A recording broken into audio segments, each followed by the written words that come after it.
Assalamualaikum warahmatullahi wabarakatuh. Kami dari kelompok 1 yang beranggota, saya sebagai ketua Muhammad Depak Panda. Saya Hotama Rasid. Saya Ferdi Renaldi. Saya Indri Riana. Saya Rahmadani. Saya Sarina Fatimah. Kali ini kami akan mempresentasikan tentang fungsi sel tumbuhan, fungsi sel hewan, dan beserta 8 perbedaannya.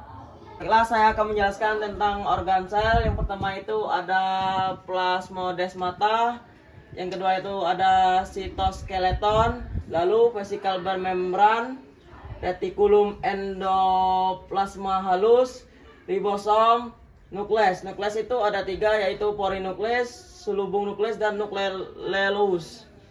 Lalu ada retikulum endoplasma kasar, lalu ada badan Golgi, vesikel Golgi, sitoplasma, peroksisom, mitokondria, dan ada fokula. Fokula itu ada 2, yaitu ada fokula dan tonoplas. Lalu ada kroplas, sama juga ada 2, yaitu tilakoid, butiran pati. Yang terakhir itu ada membran sel dan dinding sel. Juga saya akan melanjutkan fungsi-fungsi dalam sel tumbuhan. Dinding sel berfungsi untuk menjaga tekanan pagar dan memberikan bentuk pada sel. Sifat kaku pada dinding sel membantu tumbuhan berdiri tegak dan mencegah patogen masuk ke dalam sel. Membran sel melindungi inti sel, mengatur keluarnya masuk molekul, dan sebagai penerima rangsang dari luar sel. Nukleus atau inti sel berfungsi mengatur semua kegiatan sel, mengatur pembelahan sel, dan menyimpan informasi genetik pada tumbuhan. Sitoplasma berfungsi sebagai pelarut zat-zat kimia serta menjadi media terjadi reaksi kimia sel. Kloroplas berfungsi dalam proses fotosintesis pada tumbuhan. Vakuola berfungsi untuk penyimpanan zat cadangan makanan seperti amilum dan glukosa. Selain itu juga sebagai tempat penyimpanan pigmen. Ribosom berfungsi untuk tempat sintesis protein. Retikulum endoplasma berfungsi mendukung sintesis protein, menyalurkan bahan genetik antara inti sel dan sitoplasma, serta sebagai alat transportasi zat. Mitokondria berfungsi untuk pusat respirasi seluler dan tempat berlangsungnya siklus Krebs. Badan Golgi berfungsi untuk memilah dan mengirim produk sel, serta terlibat dalam sekresi tumbuhan. Peroksisom berfungsi mendaur ulang karbon dari fosfoglykolat selama proses fotorespirasi. Vesikel berfungsi membentuk kantung atau vesikula untuk sekresi. Plasmodesmata berfungsi sebagai celah lewatnya zat dari sel ke sel lainnya. Sitoskeleton berfungsi sebagai kerangka dan memberi bentuk pada sel dan organel lain pada sel. Vesikel membran berfungsi sebagai tempat penyimpanan makanan. Adapun organel-organel sel hewan, yang pertama yaitu centrioles, ada vakuola, membran inti, mikrofili, lisosom, nukleus, mitokondria, nukleolus, membran sel, retikulum endoplasma halus, ribosom, badan Golgi, sitoplasma, dan mikrotubulus. Dan saya akan menjelaskan fungsi sel hewan. Yang pertama, centrioles, pembelahan sel dalam bentuk benang spindle dan membentuk silea dan flagella. Vakuola, untuk mengendalikan kadar garam serta air dalam tubuh sekaligus sebagai tempat menyimpan kebutuhan cadangan makanan. 3. Membran inti, sebagai pelindung serta pemisah dari organ lainnya. 4. Mikrofili, meningkatkan ruas permukaan sel, memfasilitas pengangkutan molekul, merasakan rangsangan, dan membantu adilensi sel. 5. Lisosom, berfungsi mencerna bagian-bagian sel yang rusak atau zat asing yang masuk ke dalam sel. 6. Nukleus, sebagai menjaga integritas gen-gen tersebut dan mengontrol aktivitas sel dengan mengelola ekspresi gen.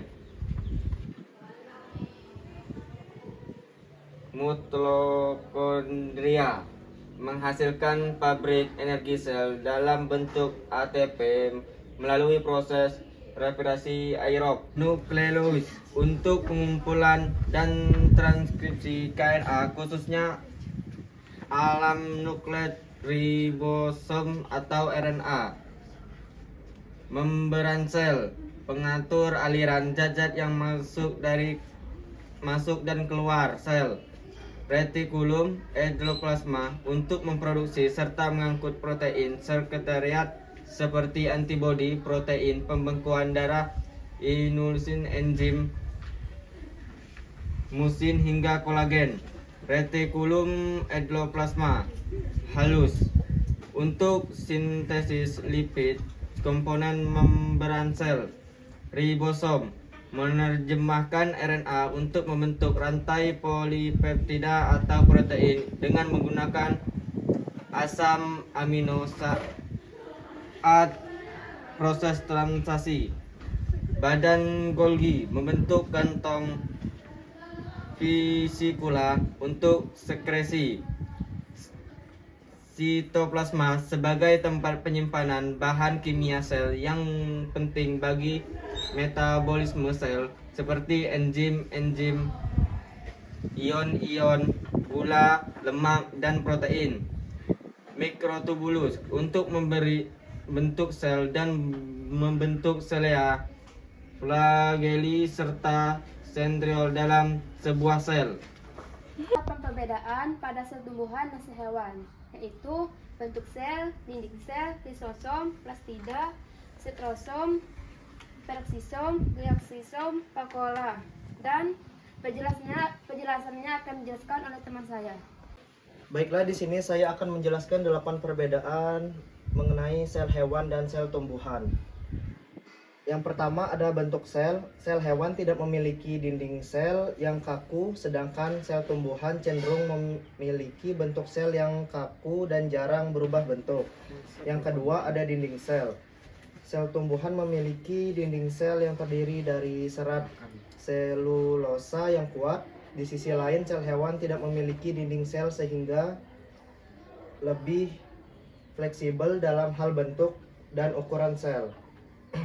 Yang ketiga ada lisosom, terdapat dalam sel hewan dan berperan dalam pencernaan intraseluler. Namun, lisosom jarang ditemukan dalam sel tumbuhan atau bahkan tidak ada sama sekali. Yang keempat ada plastisida. Plastida termasuk kloroplas ditemukan dalam sel tumbuhan dan berperan penting dalam fotosintesis. Sel hewan umumnya tidak memiliki plastisida kecuali dalam kasus tertentu seperti pada beberapa jenis ganggang.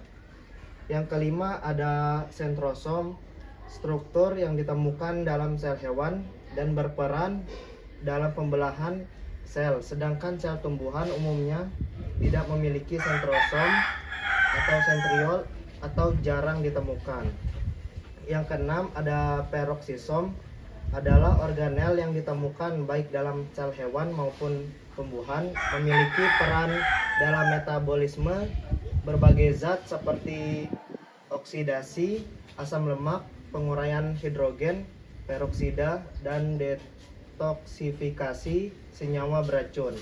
Yang ketujuh ada glioksisom, organel yang hanya ditemukan dalam sel tumbuhan, berperan dalam metabolisme asam lemak dalam proses perkecambahan biji tumbuhan. Yang kedelapan ada vakuola. Sel hewan memiliki vakuola kecil yang berperan dalam penyimpanan dan pengangkutan zat tertentu. Namun vakuola pada sel tumbuhan lebih besar dan permanen, berperan dalam menyimpan air, nutrisi, serta memberikan dukungan struktural pada tumbuhan. Sekian dari 8 perbedaan sel hewan dan tumbuhan. Demikianlah hasil presentasi kami akhiri. Wassalamualaikum warahmatullahi wabarakatuh. Waalaikumsalam warahmatullahi wabarakatuh.